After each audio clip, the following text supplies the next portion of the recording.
A todos. Vamos a hacer como hicimos hoy a la mañana, hicimos algo diferente. No sé si trajeron Biblias, algunos. Por ahí algunos no tienen, pueden tener la Biblia en el celular. Y vamos a tocar un tema, entonces, bueno, hago un poquito la introducción. Estamos viendo dos para allá en esta semana. El chaval nos tocó Matot y Masei, que podemos dar lectura del capítulo 30 hasta el final del libro. Amén. El tema más que nada que tengo para hoy se basa en la para allá Matot. Y bueno, hoy estamos terminando el libro de Números, así que recuérdenme, al final vamos a decir las palabras Hazak. Amén, bien. Entonces estamos viendo esta porción. Para mí es un tema interesante acerca del voto. Empieza hablando la porción Matot. Amén. Entonces voy a dar lectura primero. Luego, bueno, aquellos que tengan la Biblia les voy a pedir luego de la lectura, si algunos se acuerdan, los casos de personas que hicieron un voto en la Biblia. Entonces vamos a ir revisando y vamos leyendo y vamos a ir compartiendo y analizando de acuerdo a lo que nos enseña la porción acá. Amén. Bien, entonces voy a dar lectura. Si usted me permite, voy a dar lectura de esta Torá, que es diferente. Esta es la versión de las Américas, creo, la que tengo ahí en la pantalla. Pero voy a leer una versión que un poquito más esclarecedora en algunos puntos, ¿ok? Dice así.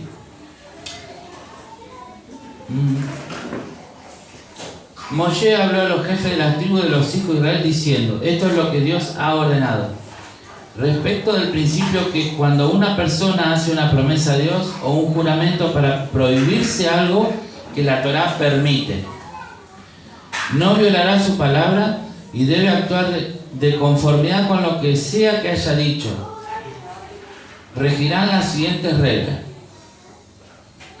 Si una mujer está en su adolescencia y por lo tanto aún bajo jurisdicción de la casa de su padre y hace una promesa a Dios o impone a sí mismo una prohibición, si su padre oyó su promesa o la prohibición con que ella se prohibió a sí misma y su padre se quedó callado, todas sus promesas quedarán en pie y toda prohibición que se prohibió a sí misma queda en pie. Pero si el día que él oye de ello, su padre la veta a su promesa anulando sus palabras, todas sus promesas y sus prohibiciones con que se prohibió a sí misma no quedan en pie. ¿Bien? ¿Se va entendiendo bien? Si ella no sabe del veto de su padre y posteriormente violó su promesa, Dios la perdonará porque su padre la vetó a su promesa y por lo tanto la anuló. Si ella es consagrada, o sea que si ella se compromete a un hombre mientras sus promesas anteriores aún continúan pendientes sobre ella, porque su padre no oyó de las promesas, por lo tanto nunca fueron ratificadas o anuladas, o si ella tiene una obligación verbal preexistente que impuso a sí misma que no fue oída por su padre, si el hombre con el que ella está consagrada oye de ella y queda callado el día en que oye de ella, sus promesas quedarán en pie y su prohibición que prohibió a sí misma quedará en pie, incluso si su padre la anula. Pero si el hombre con el que ella esté consagrada la veta a su promesa el día en que oyó de ella, como lo hizo su padre, él revoca la promesa pendiente sobre ella o la obligación verbal que ella prohibió a sí misma conjuntamente con su padre. Si ella no sabe del veto y posteriormente violó su promesa, Dios la perdonará porque de hecho estaba anulada. Verso 10. Respecto de la promesa de una viuda o una divorciada, todo lo que ella se prohíba a sí misma quedará en pie para ella como promesa, pues no está bajo la jurisdicción de su esposo o de su padre. Si una mujer casada hizo una promesa o prohibió algo a sí misma con un juramento en casa de su esposo, Verso 11. La diferencia entre lo de antes era que si estaba comprometida. Ahora ya está hablando el caso de una mujer casada. Si una mujer casada hizo una promesa y prohibió algo a sí misma con un juramento en casa de su esposo, si su esposo oyó de ello y se quedó callado sin vetarla, todas sus promesas quedarán en pie y cada prohibición que prohibió a sí misma quedará en pie. Pero si su esposo la veta el día que oye de ella, todo lo que pronunció como promesa o provisiones personales suyas no quedarán en pie. El verso 15, respecto del límite de tiempo del esposo. Si su esposo quedó callado durante todo el día hasta que comienza el día siguiente por la noche, ha ratificado todas las promesas y provisiones que están pendientes sobre ella. La ratificó porque quedó callado el día que oyó de ello. Si tras haber oído una promesa y ratificarla ese día, luego más tarde ese día lo anula, él será responsable por el pecado de ella. Estos son los preceptos suprarracionales que Dios ordenó a Moisés respecto de un hombre y su esposa, y un padre y su hija adolescente que está en jurisdicción de la casa de su padre. Amén. Hasta ahí la palabra. Bien. Mire, bueno, acá hay otro tema, ¿no? que es bueno analizar, el orden de cosas como lo establece la Torá. Justo estas 2 semanas, 3 semanas, vengo viendo todo este movimiento que se está dando acerca de la ideología de género, acerca que viene de la mano con el aborto, porque la mayoría de las personas que promueven la ideología de género están a full, digamos, promoviendo también el aborto y el casamiento igualitario y todos esos movimientos, el movimiento feminista que promueve todas estas cosas. Y bueno, una de las voces muy fuertes del feminismo, no me recuerdo, era una autora de un libro que hace unos años sacó un libro que hablaba de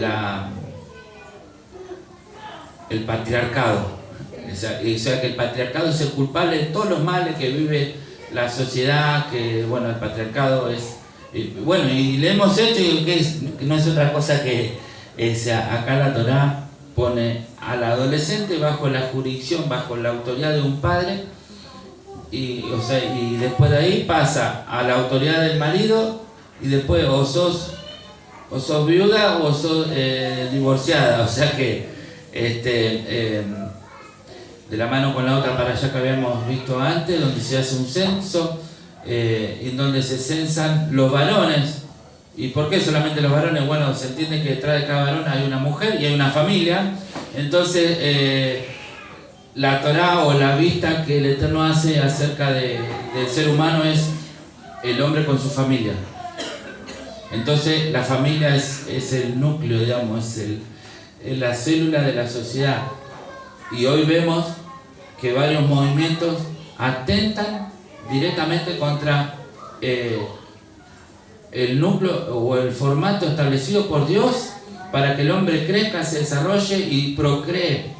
Amén. Y bueno, entonces vemos ¿qué tiempo estamos viviendo? Estamos viviendo tiempos en donde a lo malo se le llama bueno y a lo bueno se le llama malo. Igual este no es mi tema, era algo que veo acá, que es un tema muy interesante para ver, porque los principios que nos muestra la Torá son muy diferentes a los que ahora se están promoviendo. Para terminar con este tema de todo esto, estaba viendo hace poco unos videos acerca de Suecia, que es un país que ha promovido, inclusive han cambiado cosas en su constitución, en donde han liberado absolutamente todo y han desarticulado prácticamente la familia.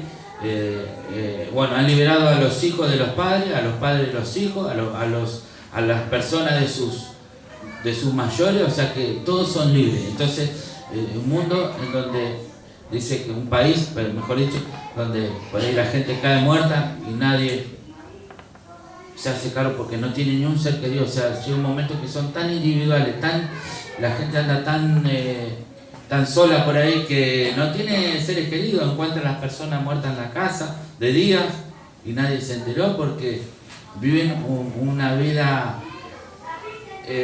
cada uno vive ensimismado en sus proyectos personales y no tiene tiene relaciones ocasionales así con otras personas, pero vive solo, se maneja solo, no se casan, no, es una vida totalmente a nivel sociedad, es muy triste lo que pasa, ¿no? Por otro lado son un país muy desarrollado, muy bien en lo económico, pero en otras partes viven una vida muy triste, ¿no? Entonces por ahí es la otra cara de un proyecto de país al cual están apuntando ahora a los países de esta región, llevarlo a poner las leyes de casamiento igualitario, aborto, y todas esas cosas que van a llevar a un desastre. Y bueno, una vez más la porción de acá la Torá nos muestra cómo son los parámetros, cómo al Eterno le agrada, amén, que se desarrolle la familia, los valores que nosotros tenemos que fomentar y respetar, amén.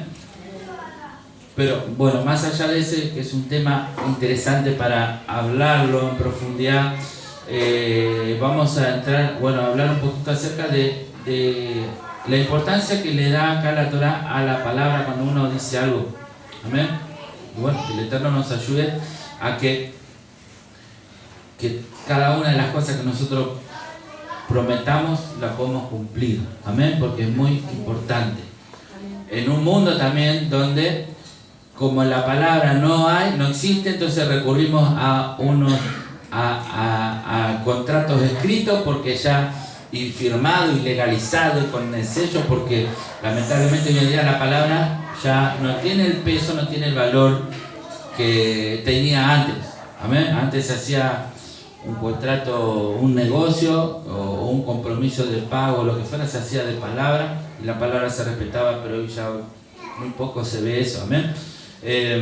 Pero el Eterno le pide a su pueblo que tenga palabra, que su palabra tenga peso y que cuando da la palabra que cumpla lo que promete. Amén.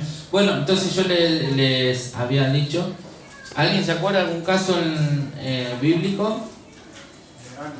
Ana. Bueno, mirá, el pasaje primero que tenía acá era Ana.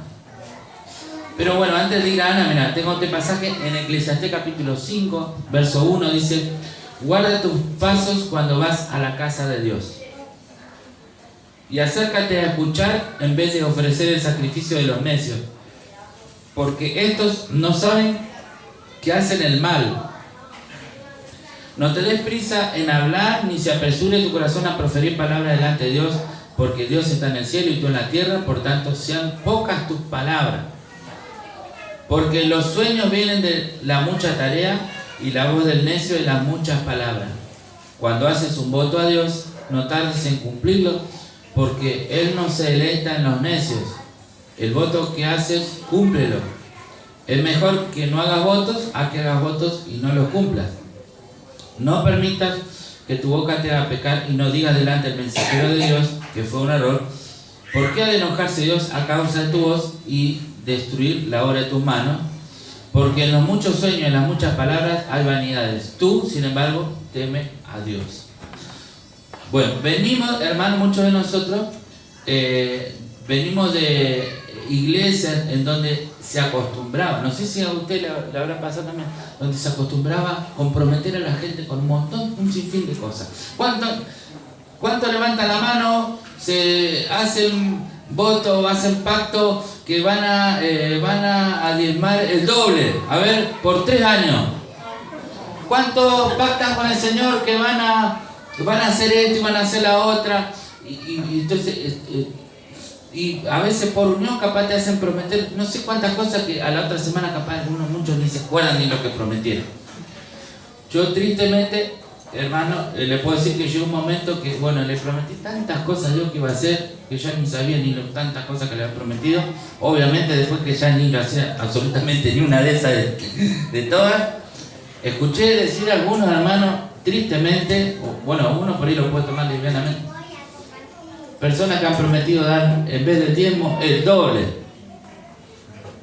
para el resto de su vida, ¿Y qué pasa si esa persona lo hace 2, 3 veces, 4 veces y después se olvida? y después algunos ni siquiera ni el diezmo dan después. O sea, es terrible. Son terribles las consecuencias, ¿no? Y vemos en este caso que, o sea, no se puede decir que uno no puede prometerle cosas a Dios, pero lo que te dice acá la Biblia es que es mejor que no prometas nada a que prometas y después no lo cumplas. Porque nos habla acá algo terrible, dice: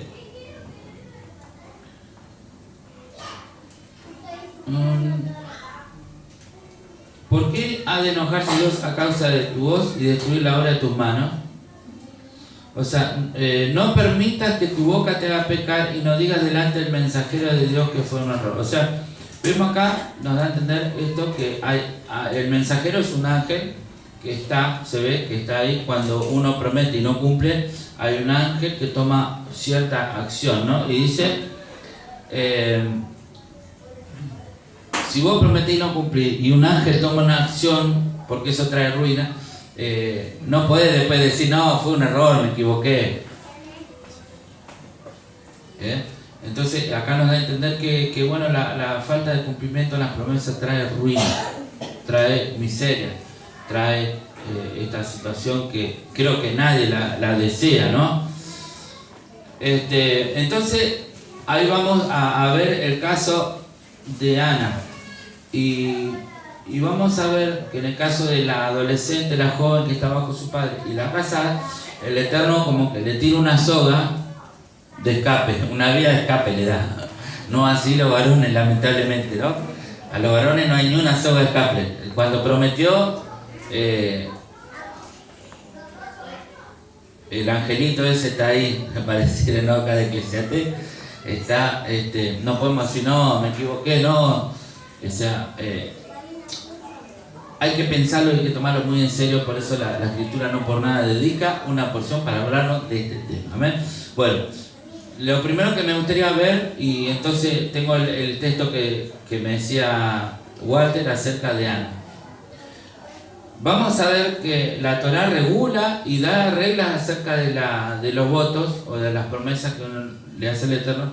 Y lo que vamos a ver también es que la mayoría de los votos, bueno, sé los pasajes que algunos otros se va a acordar, pero vamos a ver que la mayoría de las personas que hicieron votos lo hicieron en una situación en donde está una situación de angustia fuerte, o una situación de un problema grave, que estaban necesitando una intervención divina. Entonces lo llevó a orar de esta manera: Padre, yo te ruego por esto, y si tú me das esto, yo voy a hacer tal cosa. ¿Y por qué llegan a esa instancia? Porque es una urgencia, algo muy grave, un momento muy difícil, que pueden estar emocionalmente afectados. Entonces, ¿qué pasa? Cuando una persona está emocionalmente afectada, de repente puede prometer, movido por su emoción o por su desesperación, puede llegar a prometer el sol y la luna. A ver, ¿quién no le prometió?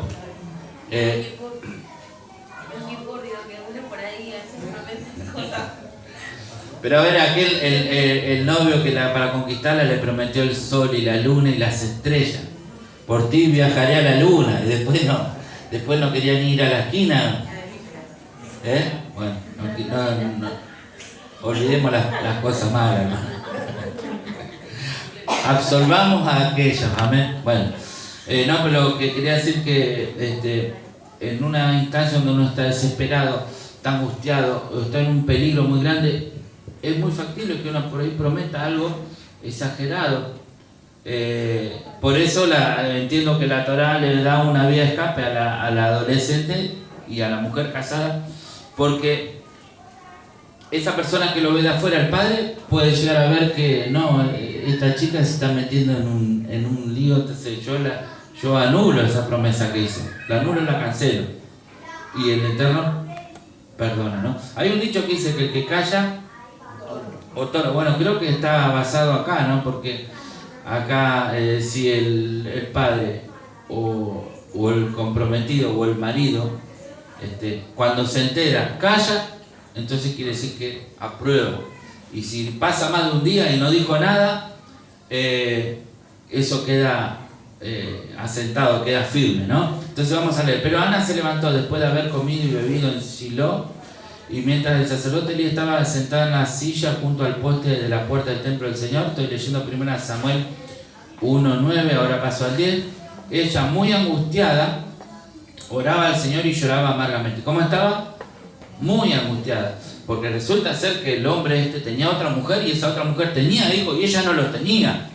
Y eso se genera aparte una situación competitiva ahí, y además que en esa época la mujer tenía un deseo muy grande de tener hijos y se sentía muy desdichada una mujer que no pueda tener hijos. Es como una desgracia muy grande.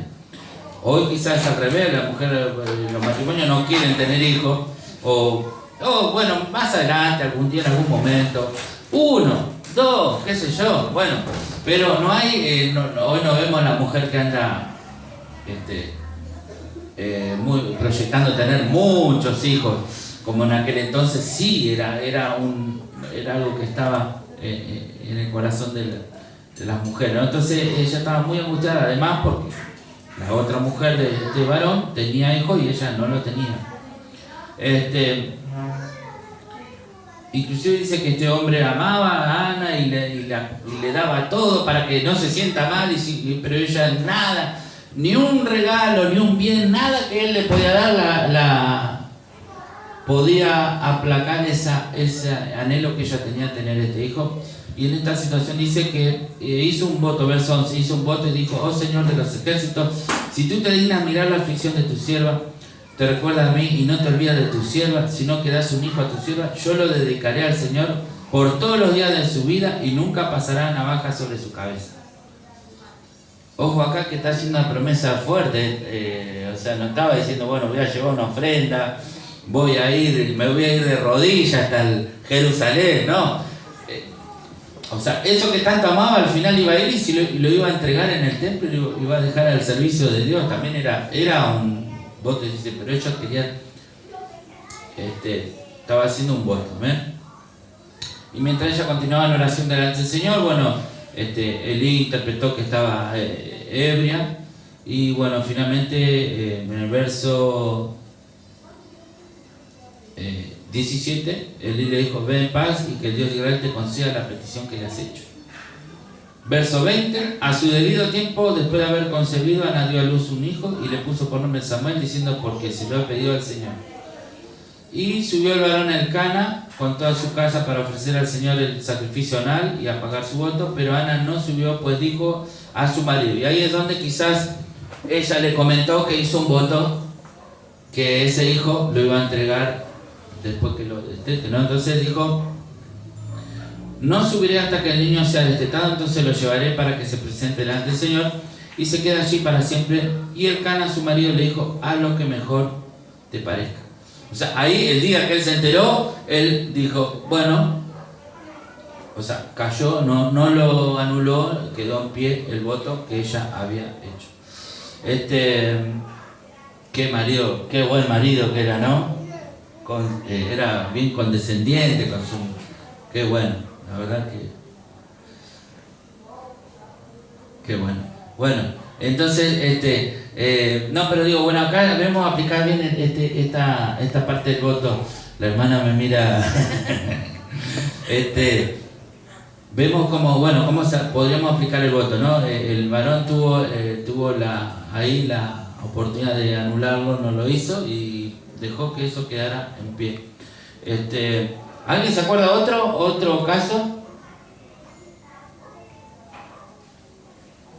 El que salió mal el voto del matrimonio en el Nuevo Testamento, salió feo ese. Bueno, hoy también a la mañana me dijeron Ananías y Zafira. Si bien leímos hoy a la mañana que creo que era Hechos 5, creo que, si mal no me acuerdo. Entonces, bueno, leímos ahí y a ver, sí. Pero cierto hombre llamado Ananías, con Zafira su mujer, vendió una propiedad y se quedó con parte del precio, sabiéndolo también su mujer, y trayendo la otra parte la puso a los pies de los apóstoles. Bueno, no encontramos que ellos hayan prometido, pero nos da a entender, leyendo el contexto, por ejemplo, atrás dice, en el texto anterior dice, no había Hechos 4:34. No había pues ningún necesitado entre ellos, porque todos los que poseían tierra o casa las vendían y traían el precio de lo vendido. Se entendía que cuando alguien se anotaba para vender una casa, traía el total de lo que se vendía, porque lo hacía, bueno, un acto que aparentemente todos hacían lo mismo, y el que hacía eso lo traía el total. Y lo depositaban a los pies de los apóstoles y se distribuía a cada uno según su necesidad. Entonces ellos decidieron sacar un poco y traer una parte inferior. Cuando se sobreentendía, obviamente se sobreentendía que ellos estaban trayendo el total, pero ellos querían hacer pasar un monto menor como por el total. Entendemos que esto fue así porque si no, Pedro nos podría haber tratado de mentiroso a Ananías. Porque dijo, ¿por qué has querido mentirle como él dijo? A ver. Al Espíritu Santo. Claro. Le dice, ¿por qué has llenado Satanás tu corazón para mentir al Espíritu Santo y quedarte con parte del precio del terreno? Quiere decir que lo que él estaba haciendo pasar, no especifica la escritura acá o el libro de Hechos que él lo haya prometido, pero evidentemente había prometido traer el total, porque si no, no le hubiera hablado de mentiroso, ¿no? Entonces le dice, mientras estaba sin venderse no te pertenecía, y después de vendida no estaba bajo tu poder. ¿Por qué concebiste este asunto en tu corazón? No has mentido a los hombres, sino a Dios. Bueno, ahí Ananías cayó muerto. Luego a las 3 horas viene la mujer, que no sabía lo que pasó, y Pedro le preguntó, dime, ¿vendiste el terreno en tanto? Y ella dijo, sí, ese fue el precio. También cayó. Entonces, bueno, terrible, ¿no? Menos mal que nos toma el tiempo la posta. Digo menos mal, porque había una parte buena, pero bueno, acá hay una muestra clara de que no sé qué es lo que le habrá quisieron aparentar. Bueno, acá todos venden y quedan bien y quedan en una lista de honor. Acá están todos los que donaron y querían aparecer en la lista, no sé cuál fue la motivación de ellos, pero bueno, salió mal la cosa, ¿no? Y bueno, es un buen caso de que no es bueno prometer algo y no cumplirlo y querer aparentar que uno lo cumple, ¿amén? Porque Dios ve todas las cosas. ¿Algún otro caso? El de Sansón. ¿Cómo era el de Sansón? El de no cortarse el cabello. Ah, El bueno. de las regalitas. Claro, había un voto de Nazareo donde no se tomaba alcohol No se podía y sacar a los muertos tampoco. también no se podía cortar el pelo. En este caso Sansón, el voto nazareo es por unos meses o por un tiempo, mientras que el de Sansón era de por vida, así que era un voto bastante importante de mantenerlo, ¿no? Bueno, uno de los votos que vimos hoy, que alguien me lo mencionó recién, que es el de Jefté. Y muestro los dos extremos, muestro lo que venía diciendo recién, que generalmente cuando alguien hace un voto es una situación límite, difícil, entonces posiblemente debido a la situación o la urgencia pueda llegar a prometer cosas que a veces son complicadas.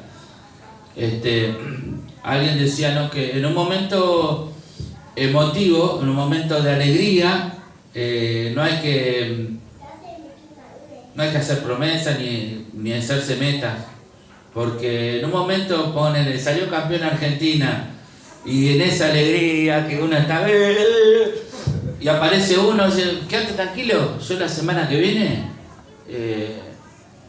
te mando 10.000 pesos, vos quédate tranquilo. Entonces son más buenos que Dios, que de repente hacen promesas.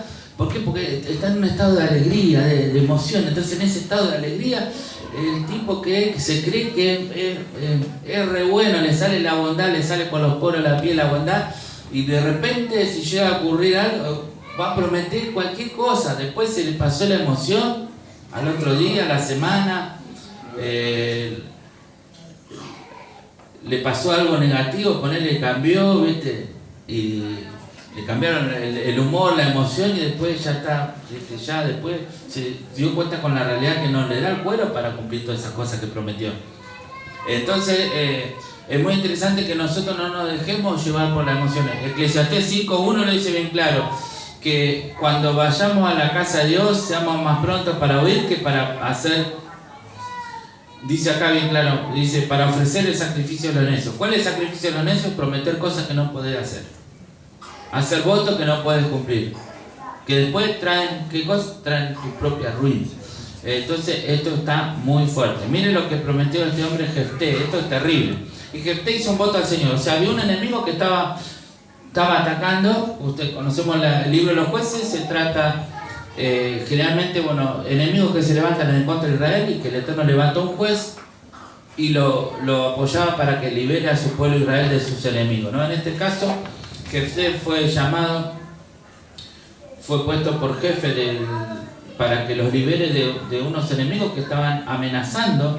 Entonces había una situación difícil, había una amenaza, y en esa situación Jefté dice que hizo un voto al Señor y dijo: si en verdad entregan mis manos a los hijos de Amón, sucederá que cualquiera que salga de las puertas de mi casa a recibirme cuando yo vuelva en paz de los hijos de Amón, será del Señor y lo ofreceré como holocausto.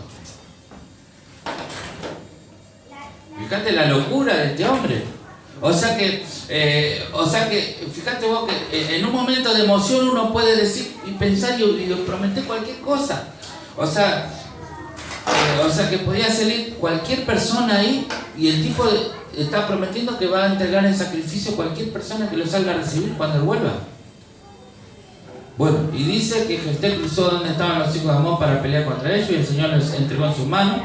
Verso 33 y... Estoy leyendo acá, Jueces 11, verso 33. Y los hirió con una gran matanza desde Aroer hasta la entrada de Minit, 20 ciudades hasta Abel-Keramim. O sea, le dio una victoria rotunda. O sea, imagínate si fueron y atacaron 20 ciudades y vencieron, el Eterno le dio una victoria terrible. Y los hijos de Amón fueron sometidos delante de los hijos de Israel. Verso 34. Cuando Jefté llegó a su casa en Mizpah, y aquí su hija salió a recibirlo con panderos y con danza. Era ella su única hija, fuera de ella no tenía hijo ni hija. Y cuando la vio, él rasgó su ropa y dijo: ay, hija mía, me has abatido y estás entre los que me afligen, porque he dado mi palabra al Señor y no me puedo retractar. Pero ¿quién lo mandó a hacer ese tipo de voto, de promesa? Es el tema, ¿no? Que no por nada esta porción le da como esta vía de salida a la adolescente y a la mujer, pero en este caso, bueno, al varón lamentablemente no hay, o sea, digo lamentablemente, el tema es que hay que tomar conciencia y hay que no darle lugar a este tipo de cosas y saber que como hijos de Dios nosotros, así, la palabra es muy importante. O sea, todo lo que vemos fue creado por la palabra de Dios, subsiste y se sostiene por la palabra de Dios. Él dijo: sea la luz, y fue la luz; sea esto, y fue la... Y nosotros como hijos de Él también tenemos que tener cuidado de lo que proferimos con nuestra boca. Y lo que decimos tenemos que tratar de hacerlo, no tratar, hacerlo. Amén. Y bueno, en el caso que realmente no podamos, tenemos que tomarlo muy en serio y arrepentirnos de eso lo antes posible. Amén. Bueno, así que vemos dos casos, Ana, en el caso de Jefté, vemos dos casos de una situación límite donde las personas fueron a hacer un voto, y vemos que está muy distinto, un buen ejemplo de lo que no hay que hacer. Y en algún momento, en alguna oportunidad escuché a alguien que explicó que él podría haber cancelado eso, no sé cómo, pero lo cierto es que miren, en esta Torah, si le pueden decir que bajen un poquito el volumen. Hablen más despacio, chicos.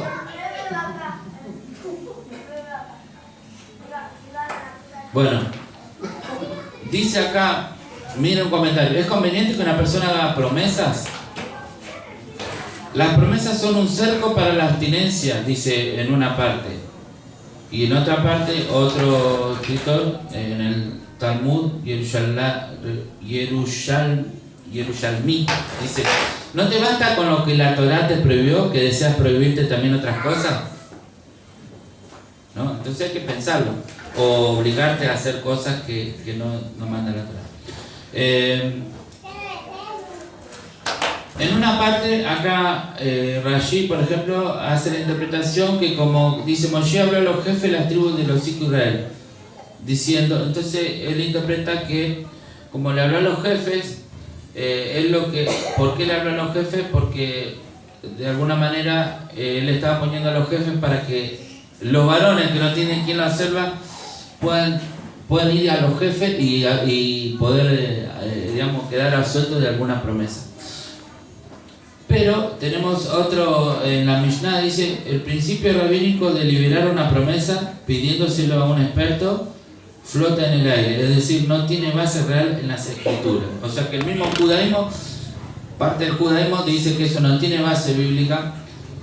Por otro lado, hay gente que el judaísmo practica en Yom Kippur, se hace una anulación de el Kol Nidre, ¿no? Que a través del cual se cancelan o se pide que el Eterno lo exima de las promesas, los votos que no cumplió.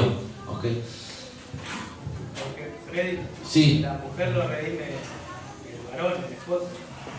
Entonces nosotros, el esposo de nosotros es el Eterno. Entonces yo me juro poder pedir con una esposa que él anule los votos. Pero no hay que ver si lo anula. Claro, eso queda en las manos del Eterno, digamos, en realidad. Obviamente que cuando nos damos cuenta que dimos la palabra y no la cumplimos, obviamente, hermanos, que tenemos que ir al Eterno y pedir misericordia que nos salva.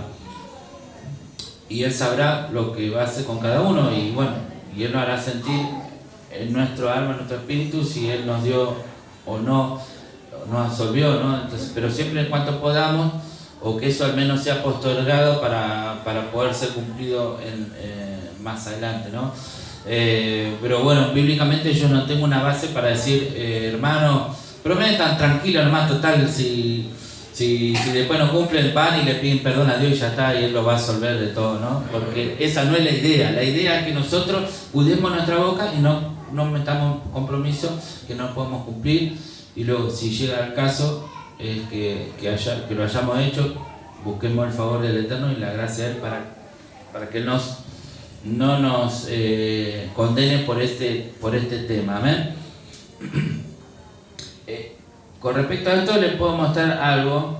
En Salmo 116 dice: amo al Señor porque oye mi voz y mi súplica, porque a mí ha inclinado su oído, por tanto le invocaré mientras yo viva. Y dice el salmista: los lazos de la muerte me rodearon y los terrores del Seol vinieron sobre mí, angustia y tristeza encontré. O sea, acá está dando a entender que estaba, si los lazos de la muerte lo rodearon, quiere decir que se estaba a punto de morir. Estoy leyendo Salmo 116, lo menciono porque por ahí se está grabando y como no están viendo. Entonces dice: invoqué entonces el nombre del Señor diciendo: te ruego, oh Señor, salva mi vida. Clemente y justo es el Señor, sí, compasivo es nuestro Dios. El Señor guarda a los sencillos. Estaba yo postrado y me salvó. Vuelve, alma mía, a tu reposo, porque el Señor te ha colmado de bienes. Pues tú has rescatado mi alma de la muerte, dice, mis ojos de lágrimas, mis pies de tropezar. Andaré delante del Señor en la tierra de los vivientes. Entonces ahí está dando gracias porque estaba por morirse, clamó al Señor y el Señor lo libró de la muerte. Y entonces sigue diciendo: ¿qué daré al Señor por todos sus beneficios para conmigo? Alzaré la copa de la salvación e invocaré el nombre del Señor. Cumpliré mis votos al Señor, sí, en presencia de todo su pueblo. Yo, bueno, entiendo, hablando de que como vemos viendo que el voto generalmente lo vemos en la Escritura en situaciones límite. Me estoy acordando ahora que la mañana mencionaron Jacob, cuando su hermano lo quería matar y se fue de sus padres, se fue a la casa del tío, abandonó la tierra de Israel, que estaba bajo amenaza, bajo peligro de muerte. Él hizo un voto también en el camino. Me imagino que ir en un camino desconocido, solo, sin ni una defensa, también es peligroso, ¿no? Ir, que alguien te ataque, que alguien te quiera hacer algo por el camino, o sea, ir y llegar vivo, ¿no? Y tener la esperanza de volver. Entonces ese era el tema, entre todos los peligros que le estaba. Él hizo un voto, dijo: si el Señor me bendice y me guarda a donde yo voy y me hace volver, y ungí una roca, ¿no? Yo le voy a dar el diezmo de todo lo que todo lo que gane, todo lo que obtenga, ¿no? Entonces, en un momento de peligro, un momento donde hay situaciones, la Torá nos habilita a hacer una promesa al Eterno, pero que nosotros no lo agarremos así como algo liviano y prometamos cosas que no podemos cumplir, o que realmente no tengamos la intención de cumplir de verdad. Amén. Pero yo veo, y como en este caso el salmista también estaba por morir, y vemos que está anunciando que va a cumplir el voto que hizo. Posiblemente, entiendo yo, siguiendo esta línea de pensamiento, que también estuvo en un momento límite e hizo un voto al Señor, y el Señor lo rescató de la muerte. Amén. Y dice: Señor, ciertamente yo soy tu siervo tuyo, soy hijo de tu sierva, tú desataste mis ataduras, que estaba diciendo que eran ataduras de muerte, ¿no? Lazos de muerte me rodearon. Y dice: te ofreceré sacrificio de acción de gracia e invocaré el nombre del Señor. Al Señor cumpliré mis votos, sí, en presencia de todo su pueblo, en los atrios de la casa del Señor, en medio de ti, oh Jerusalén. Aleluya. Bien, vemos que lo que por ahí en la iglesia cristiana se le llama el pacto, en realidad es un voto, es algo que uno promete en una situación. Amén. Y esto era lo que yo les quería mostrar con respecto a aquellos que no cumplieron los votos. Vemos casi parecido a este salmo. Vemos, por ejemplo, una oración de Jonás cuando estaba en el pez, en el vientre del pez. Dice así: entonces oró Jonás al Señor, su Dios, desde el vientre del pez. Y dijo: en mi angustia clamé al Señor y Él me respondió. Desde el seno del Seol pedí auxilio y tú escuchaste mi voz. Pues me habías echado a lo profundo en el corazón de los mares, y la corriente me envolvió. Todas tus encrespadas olas y tus ondas pasaron sobre mí. Entonces dije: he sido expulsado delante de tus ojos, sin embargo volveré a mirar hacia tu santo templo. Ahí está hablando en fe, ¿no? Porque está clamando. Verso 5. Me rodearon las aguas hasta el alma, el gran abismo me envolvió, las algas me enredaron a mi cabeza. Descendí hasta las raíces de los montes, la tierra con sus cerrojos me ponía cerco para siempre. Pero tú sacaste de la fosa mi vida, oh Señor Dios mío. Cuando en mí desfallecía mi alma, del Señor me acordé, y mi oración llegó hasta ti, hasta tu santo templo. Los que confían en vanos ídolos su propia misericordia abandonan, mas yo con voz de acción de gracias te ofreceré sacrificio. Lo que prometí pagaré, las salvaciones del Señor. O sea, prometer es hacer un voto. El voto que yo hice lo voy a cumplir, lo voy a pagar. Entonces el Señor lo ordena al pez, y vomitó a Jonás en tierra firme. Acá hay dos entendimientos: o él tenía un voto que no lo había cumplido, y ahora pidió perdón al Señor y prometió cumplirlo. O sea, se replanteó diciendo: perdóname, Señor, voy a cumplir el voto que hice. Y ahora el Señor, una vez que él se recompromete a cumplir el voto, el Señor manda al pez que lo suelte. Y ahí donde lo suelta el pez, ahí donde él tenía que cumplir la misión que el Eterno le había prometido, ¿no? Esto me hizo acordar, yo en un momento, cuando era joven, le dije al Señor: si vos me das esto, yo te voy a servir para toda mi vida, voy a vivir para servirte.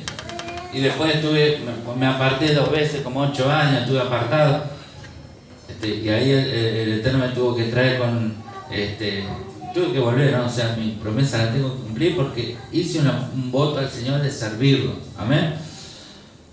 Pero ¿cuántas veces hacemos promesas que ni nos acordamos? Y bueno, a veces el Señor nos tiene que vapulear un poquito, como a Jonás, meternos ahí para que nos acordemos. Sí, Señor, voy a ir. Pero bueno, es preferible eso a que nos ocurra otras cosas, ¿no? Pero es muy significativo lo que le pasó a Jonás. Y es muy significativo también, ver cómo eso puede hacerse realidad en nuestras vidas. Cuando nosotros hacemos promesas y no las cumplimos, nos podemos encontrar en el mar, nos podemos encontrar en un barco que se empieza a hundir, nos podemos encontrar en situaciones que vemos que no salen a flote, Pero bueno, es bueno a través de esta porción poder ver a dónde está el punto, que a veces por ahí no lo vamos a encontrar, pero esta porción nos va a hacer acordarnos que esto es muy importante, que nuestra voz, nuestra palabra, cuando nosotros la damos, que la podamos cumplir.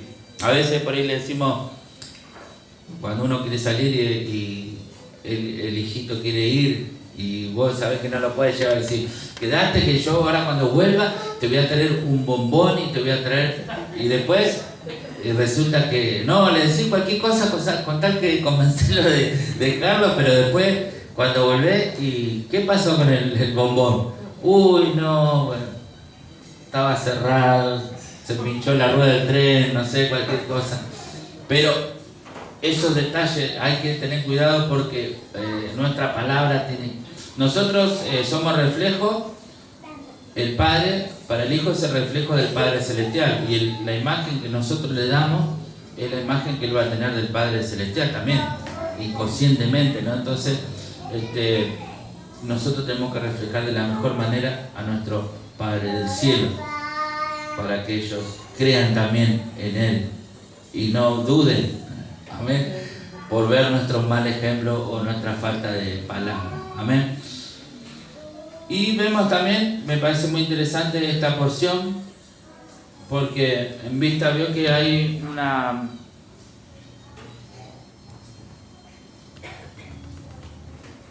hay alguna palabra que dice que entender esto de los votos, porque hay una parte de la escritura que dice que no agregarás ni quitarás a la Torá, no agregarás. Y por ejemplo vemos que algunos no entienden que la Torá misma habilita el hecho de que las personas puedan hacer votos. A veces los votos son personales, individuales, y a veces esos votos son colectivos o son en grupos. Cuando algún grupo hace un voto y ese voto se hace una costumbre y se hace una tradición, y ya los hijos de los hijos siguen tomando esa costumbre, y viene una persona de afuera y dice, no, para eso no es Torá, eso no dice la Torá que haga. Pero la Torá dice que si vos te comprometés a hacer algo, lo tenés que cumplir. Entonces, por más que la Torá no diga que vos hagas eso, como decía acá, ¿no? Esto es lo que Dios ha ordenado respecto al principio de que cuando una persona hace una promesa a Dios o un juramento para prohibirse algo que la Torá permite. Entonces, ¿qué entra dentro del voto? Justamente por ahí, prohibirse hacer algo que la Torá no te prohíbe, pero que la Torá lo regula, lo pone en las normas como se tiene que hacer, y no te dice que no puedes hacer nada o que no puedes prohibirte nada que ella misma no te prohíba. Lo que dice es que vos no puedes agregar, o sea, no puedes agregar a la Torá lo que Dios te dio, algo como y decir, hermanos, mire, y yo agarro, leo y le agrego un versículo más que lo agregué yo y hacerle creer a ustedes que eso lo dijo Dios. Y decir que Dios dijo eso, porque eso es lo que no hay que hacer. Pero sí está abierta, la Torá misma permite que las personas puedan hacer este tipo de cosas, que puedan hacer un voto, ¿ok? Entonces, lo que un poquito quiero marcar es que, como la Torá lo permite, nosotros no podemos, tenemos que respetar a aquellos que han tomado ciertas decisiones, que han hecho ciertos votos, respetarlos, amén, y no atacarlos, ni armar divisiones, ni armar guerrillas entre los hermanos, entre una comunidad y otra, porque estos no hacen esto y el otro hacen, y esto no es de la Torá, y el otro usa kipá y el otro no la usa, y el otro prende las velas y el otro no las prende, y a dónde dice la Torá que hay que prender las velas, y esto que el otro. Pero mientras que la Torá no diga no prenderán velas, entonces no podemos decir nada. Es una costumbre, es una tradición que se ha formado en algún momento, mientras no transgreda o no diga o se levante en contra de lo que la Torá manda, está bien, amén, no hay problema. Bueno, el voto colectivo, quería mostrarle en Jeremías 35, verso 1. Dice así: palabra que vino a Jeremías de parte del Señor en los días de Joacim, hijo de Josías, rey de Judá, diciendo: ve a la casa de los recabitas, habla con ellos, llévalos a la casa del Señor, a una de las cámaras, y dales a beber vino. Dios mandó a Jeremías que haga eso. Bueno, verso 5. Entonces puse delante de los hombres de la casa de los recabitas jarras llenas de vino y tazas, y les dije: bebed vino. Mas ellos dijeron: no beberemos vino, porque Jonadab, hijo de Recab, nuestro padre, nos ordenó diciendo: no beberéis vino jamás, ni vosotros ni vuestros hijos. ¿Dice en la Torá en algún lado que no hay que beber vino? ¿Hay alguna misbah de no beber vino? No, hermano, no la piensen mucho, porque no hay, si no, no podríamos abrir las fiestas con la oración del vino y el Shabbat con la oración del vino. Entonces, Es nombrado como algo sagrado, no sagrado, pero como algo que no hay que encariñarse mucho, porque también Claro, se no nos se quiere hace servir daño al cuando vino. fea. claro, Hay una parte que dice, pero no es natural. claro, pero no prohíbe el tomar vino, No. sino que el exceso de vino, Sí. ¿ok? Dice, lo que habla es de emborracharse, y obviamente aquel que está atado al vicio, obviamente que ya mira el vaso cuando rojea, como dice el proverbio, pero bueno, ya esa persona pues ya tiene un problema él, ¿ok? Pero en términos generales la Torá no prohíbe tomar con medida, ¿no? Sin emborracharse. Pero esta persona, en algún momento, este hombre hizo un voto y incluyó a sus hijos y ordenó a sus hijos que no tomen vino. También le ordenó que no se hagan casas, sino que vivan en tiendas. Y bueno, esta gente era descendiente se dice que era descendiente de Yetro, el suegro de Moshe, que eran madianitas. Justamente esta porción habla de que el Eterno manda a limpiar los madianitas, pero en este caso Yetro se ve que a un grupo fue y le habló del Dios de Israel, y esta gente fue fiel al Dios de Israel. Luego en un tiempo fueron perseguidos y fueron a vivir al mismo Israel y andaban viviendo en Israel. Por mucho tiempo estuvieron ahí, ¿ok? Bueno, entonces, verso 12, vino palabra del Señor a Jeremías diciendo: así dice el Señor de los ejércitos, el Dios de Israel: ve y di a los hombres de Judá y a los habitantes de Jerusalén: ¿no aprenderéis a escuchar mis palabras?, declara el Señor. Las palabras de Jonadab, hijo de Recab, que mandó a sus hijos de no beber vino, son guardadas. Por eso no beben vino hasta hoy, porque han obedecido el mandato de su padre. Pero yo os he hablado repetidas veces, con todo no me habéis escuchado. También os he enviado a todos mis siervos los profetas, enviándolos repetidas veces, a deciros: volvíos ahora cada uno de vuestro mal camino, enmendad vuestras obras y no vayáis tras otros dioses para adorarlos, y habitaréis en la tierra que os he dado a vosotros y a vuestros padres, pero no inclinaste vuestro oído ni me escuchaste. Y dice: ciertamente los hijos de Jonadab, hijo de Recab, han guardado el mandato que su padre les ordenó, pero este pueblo no me ha escuchado. ¿Por qué el Eterno alaba la acción de estas personas que están guardando el voto, el mandato que les dio su padre, siendo que la Torá no manda que hagan eso en un momento? Y es más, al final dice: entonces Jeremías dijo a la casa de los recabitas: así dice el Señor de los ejércitos, el Dios de Israel: por cuanto habéis obedecido el mandato de vuestro padre Jonadab, guardando todos sus mandatos y haciendo conforme a todo lo que él os ordenó, por tanto así dice el Señor de los ejércitos, el Dios de Israel: a Jonadab, hijo de Recab, no le faltará hombre que esté delante de mí todos los días. ¿Por qué? Porque fueron fieles a un voto que hicieron, a un voto que los obligó bueno, el padre, saca ahí dos cosas, un poco el honrar a tus padres, obedecer a tus padres, y establecerse esa prohibición como una promesa de vida, digamos, de respetarlo. Y así lo hicieron de generación en generación. No sé cuántos años habrán pasado de esto, pero habrán pasado varios años desde que el padre le dio este voto. Por eso entiendo, hermanos, de que no hay que avasallar a aquel que tenga yo me acuerdo cuando estaba en Concordia, y bueno, el pastor que vino, se ve que tenía un voto de no tomar bebida alcohólica con su familia. Entonces me acuerdo que hubo justo un casamiento,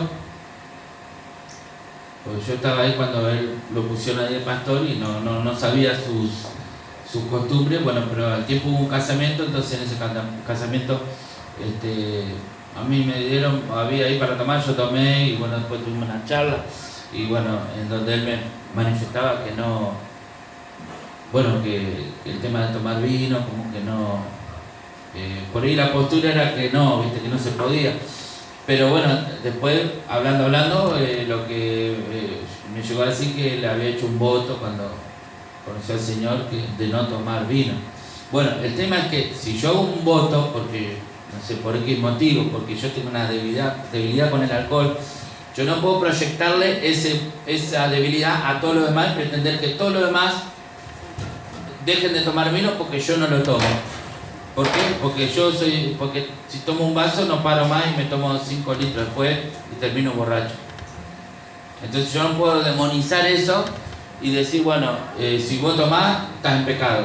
¿Por qué? Porque a mí me hace mal y porque yo no puedo manejar esa debilidad. Entonces hay que respetar al hermano. También enseña Pablo de que por amor, si sabemos que un hermano tiene esa postura, entonces no hacerlo delante de él para no serle de tropiezo.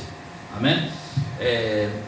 Bueno, sigo con el otro caso que tengo en Esther, capítulo 9, verso 17.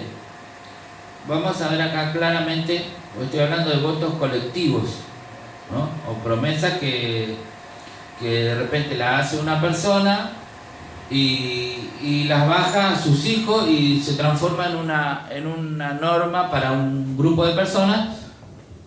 Vemos en el caso de los recabitas que el Eterno le dio valor a eso, no lo anuló, siendo que él nunca mandó que no tomen vino, pero lo ve una buena acción. ¿Okay?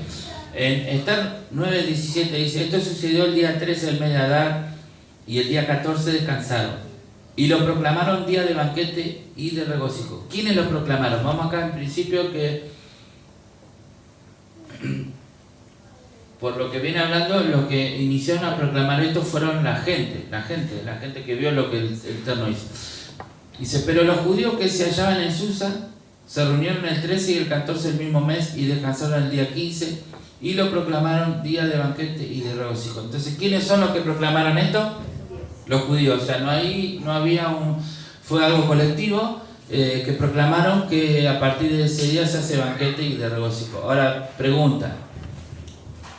Si una persona, un grupo de personas colectivamente deciden, bueno, a partir de ahora todos los años vamos a celebrar, Dios hizo un gran milagro hoy, vamos a celebrar este día y vamos a recordarlo todos los años lo que Dios hizo hoy. ¿Está mal? No. ¿Dice la Torá que no se puede hacer eso? No. Dice al contrario, te permite hacer un voto y te permite y te da las reglas sobre ese voto. Acá vemos que, bueno, ellos se reunieron y proclamaron día de banquete y de regocijo. Por eso, dice el verso 19, los judíos de las áreas rurales que habitan en las ciudades abiertas proclaman el día 14 del mes de Adar, día festivo para regocijarse. Nuevamente dice, ¿quiénes son los que hacen eso? Los judíos de las áreas rurales. Entonces esto surgió en el pueblo. Surgió eso como un deseo espontáneo de recordar todos los años el gran milagro que el Eterno hizo. Ahora, ¿está mal hacer eso? No está mal. Esta niña con los salmos dicen proclamar sus obras, anunciar, publicar lo que Él ha hecho a las naciones, alabarle, darle gloria por lo que Él ha hecho. Entonces no está malo, está bueno que alguien lo haga así. Amén. Ahora, una vez que unas personas tomaron la decisión, hicieron el compromiso de hacerlo todos los años, lo que está malo es que después no lo hagan más, porque ya se habían comprometido a hacerlo todos los años. Entonces la Torá, todo lo contrario, en lugar de anularlo eso, va a decir, muchachos, si ustedes prometieron hacer algo, esto, síganlo haciendo. ¿Por qué? Porque si ustedes dan una palabra que van a hacer algo, lo tienen que seguir haciendo. Muy bien. Verso 20 dice: Entonces Mardoqueo escribió estos hechos. ¿Qué hechos? Lo que acabamos de... Bueno, todo lo que acabamos de leer y otras cosas más que no las leímos. Y envió carta a todos los judíos que se hallaban en todas las provincias del rey Asuero, tanto cercanas como lejanas, ordenándoles que celebraran anualmente el día 14 del mes de Adar y el día 15 del mismo mes, porque en esos días los judíos se libraron de sus enemigos y fue para ellos un mes que se convirtió de tristeza en alegría y de duelo en día festivo. Los harían días de banquete y de regocijo para que se enviaran porciones de comida unos a otros e hicieran donativo a los pobres. Así los judíos llevaron a cabo lo que habían comenzado a hacer y lo que Mardoqueo les había escrito. Bien, ¿quién empezaron a hacerlo? Los judíos y luego la autoridad del momento, Mardoqueo. Luego, si seguimos leyendo, pero no quiero leer todo, vemos que luego Esther hace otra carta con Mardoqueo y ya lo decreta como algo fijo y establecido, pero vemos que es algo que surgió en el pueblo. Por lo tanto, hermano, bueno, lo que yo le quiero compartir que hay comunidades que guardan ciertas cosas, otras que guardan la otra y guardan que no guardan, y eso puede variar de acuerdo a la persona que lo lidera, el conocimiento que tenga o la revelación que tenga, y puede variar de acuerdo a las circunstancias puntuales que hayan en una región o en otra. Entonces, como uno no sabe lo que pasa acá o allá o lo que pasó y por qué, entonces uno lo que tenemos que hacer es respetar y no enseguida andar, no, pero eso no dice la Torá que haga, no, eso no, y enseguida empiezan a tirarse palazos de un lado para el otro. Entonces, voy a cerrar con esto. Dice Romanos 14, aceptar al que es débil en la fe, pero no para juzgar sus opiniones. Uno tiene fe en que puede comer de todo, pero el que es débil solo come legumbre. Aclaro, acá cuando habla de esto, habla de carne sacrificada a los ídolos, entonces por lo cual algunos tomaban la decisión de no comer más carne. No está hablando de comida cayero o no cayero, no está hablando de Levítico 11, no está hablando de decir, bueno, yo me como un chancho, oro y chao, listo. ¿Ok? Acá lo que está hablando de porque se entendía que la carne que se vendía en las carnicerías, la mayoría podía venir de un templo en donde se daba ese animal en sacrificio a los ídolos. Entonces algunos eran débiles en la fe en el sentido de que, o sea, se condenaban por ahí en, uy, si como esto y me hace mal, y si a Dios no le gusta, y si me entra un demonio, o no sé, ¿viste? Entonces toda esa, al entrar en todo ese planteo, entonces como después por ahí comían y estaban dudando, entonces tomaban la decisión de no comer. ¿Ok? Y por ahí algunos vivían en una zona donde abundaba eso, entonces determinaban no comer, y por ahí otros vivían en una zona que no había eso, no había esas prácticas, no había esos cultos, entonces no tenían problema en ir a comprar la carne. Entonces de repente se juntaba uno con el otro y uno juzgaba al otro porque comía y el otro lo juzgaba al otro porque no comía, porque era un... entonces, me explico lo que... Y esas mismas cosas con diferentes... o sea, cambiando la carne puede ser otra cosa. Hoy me decía la hermana, la carne con la leche. Y bueno, puede haber diferentes cosas que algunos hacen y otros no hacen. Y por ahí, o como hoy tenemos con las redes sociales, nos encontramos por internet, ¿no? Pero antes por ahí era más difícil encontrarse. Pero aún así se ve que por algo Pablo escribe acá, porque se armaba cada trifulca, como decía, ¿no? Porque uno come, el otro no come. Entonces dice, el que come, verso 3 del capítulo 14 de Romanos, no menosprecia al que no come. Y el que no come, no juzgue al que come porque Dios lo ha aceptado. ¿Ok?